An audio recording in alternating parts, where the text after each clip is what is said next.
ಮೂಢನಂಬಿಕೆ ಮೇಲೆ ಇರ್ತಕ್ಕಂಥ ಪ್ರೀತಿಗೆ. ಅಂದ್ರೆ ಈ ದೇವಸ್ಥಾನ ಮೊದಲಿತ್ತು, ಆದ್ರೆ ಇದನ್ನ ಎಕ್ಸ್ಟೆನ್ಷನ್ ಮಾಡಿರೋದು ಕೃಷ್ಣದೇವರಾಯರು. ಈ ದೇವಸ್ಥಾನ ನಿರ್ಮಾಣ ಮಾಡ್ಬೇಕಾದ್ರೆ ಇಲ್ಲಿ ನಾವು ಹೇಳ್ತೀವಿ ವಿಠಲ ಬಜಾರ್ ಇತ್ತು, ಹಿಂದ್ಗಡೆ ಇಲ್ಲಿ ಆನೆ ಕುದುರೆಗಳನ್ನೆಲ್ಲ ಒಂಟೆಗಳನ್ನ ಮಾರಾಟ ಮಾಡ್ತಿದ್ರು ಅಂತ ನೀವು ಗಮನಿಸಿ. ಆ ದೇವಸ್ಥಾನದ ಕೆಳಗಡೆ ಕೆತ್ತನೆಯಲ್ಲಿ ತೋರಿಸಿದ್ದಾರೆ, ಇಲ್ಲಿ ಕುದುರೆಗಳನ್ನ ಇಟ್ಕೊಂಡಿದ್ದಾರೆ. ಅದ್ರಲ್ಲಿ ಯಾರು ಇಂಡಿಯನ್ಸ್ ಇಲ್ಲ, ಪರ್ಷಿಯನ್ ಇದಾನೆ, ಪೋರ್ಚುಗಲ್ ಇದಾನೆ, ಫ್ರೆಂಚ್ ಇದಾನೆ, ಡಚಸ್ ಇದಾರೆ. ಸೊ ಈ ರೀತಿ ಬೇರೆ ಬೇರೆ ದೇಶದವರೆಲ್ಲ ಕುದುರೆ ವ್ಯಾಪಾರಕ್ಕೆ ಬರ್ತಾ ಇದ್ರು ಅನ್ನೋದಕ್ಕೆ it is one of the evidence. ನೋಡಿ ಇಲ್ಲಿ ಬಾಲ ಎತ್ತಿ ನೋಡ್ತಾ ಇದ್ದಾನೆ. ಸೊ ಅಲ್ಲಿ ನೋಡಿ ಅಲ್ಲಿ ಚೆಕ್ ಮಾಡ್ತಾ ಇದ್ದಾನೆ. ಅಂದ್ರೆ ಒಂದು ಕುದುರೆ ಏಜ್ ಅನ್ನ ಕಂಡಿಡಿತಕ್ಕಂತ ಇದು ಟೆಕ್ನಿಕ್ಸ್ ಇರಲ್ಲ. ಸೊ ಹಂಗಾಗಿ ಇದು ಕುದುರೆ ಮಾರಾಟ ನಡೀತಾ ಇತ್ತು ಅನ್ನೋದಕ್ಕೆ ಒಂದು ಎವಿಡೆನ್ಸ್. ಅದ್ರ ಜೊತೆಗೆ ಇನ್ನೊಂದು ಏನಂದ್ರೆ ಸಿಂಬಲೈಸ್, ಒಂದು ದೇವಸ್ಥಾನ ಕನ್ಸ್ಟ್ರಕ್ಷನ್ ಮಾಡ್ಲಿಕ್ಕೆ ಸುಮಾರು ದಿನಗಳು ಹಿಡಿಯುತ್ತೆ, ಸುಮಾರು ಲೇಬರ್ಸ್ ಬೇಕು.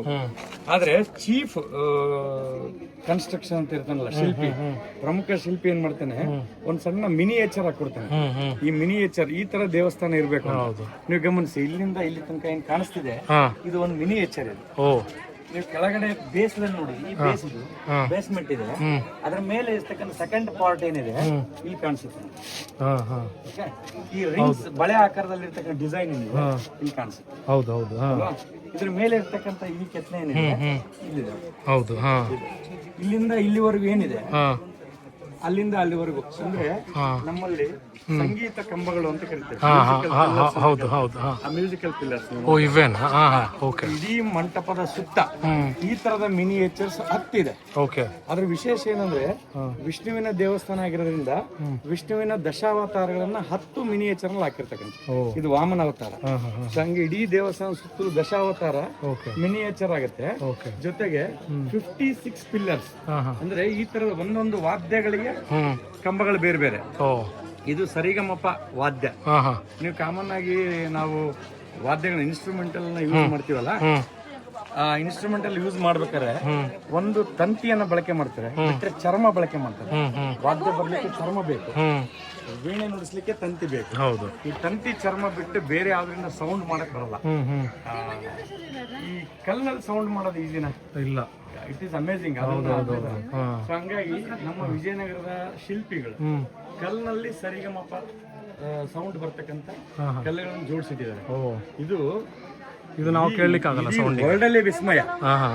ಯಾಕೆ ಇವತ್ತು ವಿಶ್ವ ಪಾರಂಪರಿಕ ತಾಣ ಆಗಿದೆ ಹಂಪಿ ಅಂದ್ರೆ ಇದು ಒಂದು. ಅದರಲ್ಲಿ ಏನಂದ್ರೆ ನೀವು ಗಮನಿಸಬಹುದು, ಇದರಲ್ಲಿ ಬರೀ ಸರಿಗಮಪ ಅಷ್ಟೇ ಇಲ್ಲ, ಬರೀ ಕಲ್ನಲ್ಲೂ ಒಂದು 10 ಸೌಂಡ್ ಬರಂಗೆ ಅಥವಾ 7 ಸೌಂಡ್ ಬರಂಗೆ ಮಾಡಿಟ್ಟಿದ್ರೆ ಏನೋ ಒಂದ್ ಯಾವ್ದೋ ಕಲ್ಲುಗಳನ್ನ ಆರಿಸ್ಕೊಂಡು ತಂದು ಇಟ್ಟಿದ್ದಾರೆ ಅಂತ ಅನ್ಬೋದು.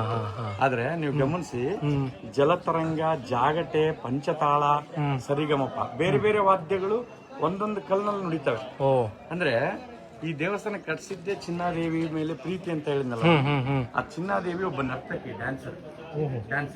ಸೊ ಆಕಿ ನೃತ್ಯ ಮಾಡುವಾಗ ಯಾವುದೇ ವಾದ್ಯಗಳನ್ನ ಬಳಸದೆ ಕಲ್ನಲ್ಲೇ ನ್ಯಾಚುರಲ್ ಆಗಿ ಸೌಂಡ್ ಬರಂಗೆ ಸ್ಯಾಂಡಲ್ವುಡ್ ಸ್ಟಿಕ್ಸ್ ಗಳನ್ನ ಬಳಸಿ ಒರಿಜಿನಲ್ ಸೌಂಡ್ ಬರಂಗೆ ಆಕಿ ನೃತ್ಯ ಮಾಡ್ತಾ ಇದ್ವಿ. ಅಂದ್ರೆ 500 ವರ್ಷಗಳ ಹಿಂದೆ ಕಾನ್ಸೆಪ್ಟ್ ಯೋಚನೆ ಮಾಡಿ ಇವತ್ತು ನಾವು ಇಷ್ಟು ಡೆವಲಪ್ಡ್ ಅಡ್ವಾನ್ಸ್ಡ್ ಇದ್ರು ಮಾಡ್ಲಿಕ್ಕೆ ಸಾಧ್ಯ ಇಲ್ಲ. ಹಂಗಾಗಿ ಇದು ಒಂದು ಅಮೇಜಿಂಗ್ ದೇವಸ್ಥಾನ. ಅದ್ರ ಜೊತೆಗೆ 1856 ಅಲ್ಲಿ ರಾಬರ್ಟ್ ಸಿವಿಲ್ ಯಾವಾಗ ಈ ದೇವಸ್ಥಾನಕ್ಕೆ ವಿಸಿಟ್ ಆಗ್ತಾನೆ, ಈ ದೇವಸ್ಥಾನ ನೋಡಿ ಅವನಿಗೆ ಆಶ್ಚರ್ಯ ಆಗುತ್ತೆ. ಏನೋ ಸಮಥಿಂಗ್ ಅಡಾಪ್ಷನ್ ಏನೋ ಮಾಡಿದಾರೆ ಅಂತೇಳಿ ಇಲ್ಲಿ ಒಂದು ಸಣ್ಣ ಇಲ್ಲಿಂದ ಪಿಲ್ಲರ್ ಕಟ್ ಮಾಡಿದಾರೆ ನೋಡಿ. ಈ ಪಿಲ್ಲರ್ ಕಟ್ ಮಾಡಿದಾರೆ. ಈ ಪಿಲ್ಲರ್ ನ ಕಟ್ ಮಾಡಿ ಲಂಡನ್ ಲ್ಯಾಬೊರೇಟರಿ ಕಳಿಸ್ಕೊಡ್ತಾರೆ.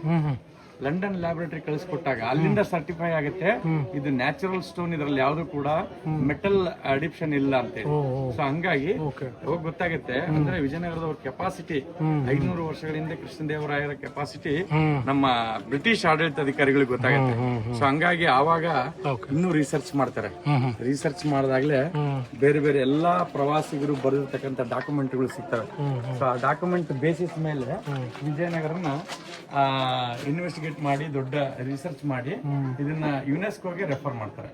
ಸೊ ಹಂಗಾಗಿ ನೀವು ಅತಿ ಹೆಚ್ಚು ಹಂಪಿಗೆ ನಮ್ಮ ಲೋಕಲ್ ಪ್ರವಾಸಿಗರಿಗಿಂತ ಅತಿ ಹೆಚ್ಚು ಬರ್ತಿರೋದು ಮೊದಲು ಫಾರಿನರ್ಸ್, ವಿದೇಶಿಗರೇ. ಸೊ ಹಂಗಾಗಿ ಅವರೆಲ್ಲ ಬಂದು ಅತಿ ಹೆಚ್ಚು ಡಾಕ್ಯುಮೆಂಟ್ ಮಾಡಿದ್ರಿಂದ ಹೊರಗಡೆ ಎಲ್ಲ ವಿಶ್ವ ಪಾರಂಪರಿಕ ತಾಣ ಆಗಿದೆ. ಹಂಗಾಗಿ ಇದನ್ನ ನಾವು ಏನೇ ಬಿದ್ರು ಅಥವಾ ಏನೇ ಡ್ಯಾಮೇಜ್ ಆದ್ರೂ ಕೂಡ ಪ್ರೊಟೆಕ್ಷನ್ ಕೊಡಬಹುದೇ ಹೊರತಾಗಿ ಬೇರೆ ಯಾವ್ದು ರೀಬಿಲ್ಟ್ ಮಾಡಕ್ಕಾಗಲ್ಲ. ಗಮನಿಸಿ, ಅಲ್ಲೊಂದು ಒಳಗೆ ಒಂದು ಕಾರ್ ಕಾರ್ವಿಂಗ್ ಮಾಡಿದ್ದಾರೆ. ಅದನ್ನ ರೀಬಿಲ್ಟ್ ಮಾಡ್ಬೇಕಂತ ನಮ್ಮ ಕರ್ನಾಟಕ ಗವರ್ಮೆಂಟ್ ಮತ್ತೆ ಆರ್ಕಿಯಾಲಜಿಕಲ್ ಡಿಪಾರ್ಟ್ಮೆಂಟ್ ನಾವು ಪ್ರಯತ್ನ ಮಾಡಿದ್ವಿ. ಬಟ್ ಇದು ಯಾವಾಗ ಯುನೆಸ್ಕೋ ಸೈಟ್ ಅಲ್ಲಿ ಸೇರ್ಪಡೆ ಆಯ್ತಲ್ಲ, ನಾವು ಪ್ರೊಟೆಕ್ಷನ್ ಕೊಡಬಹುದೇ ಹೊರತಾಗಿ ಯಾವುದೇ ರೀತಿ ರಿನೋವೇಷನ್ ಮಾಡೋ ಆಗಿಲ್ಲ.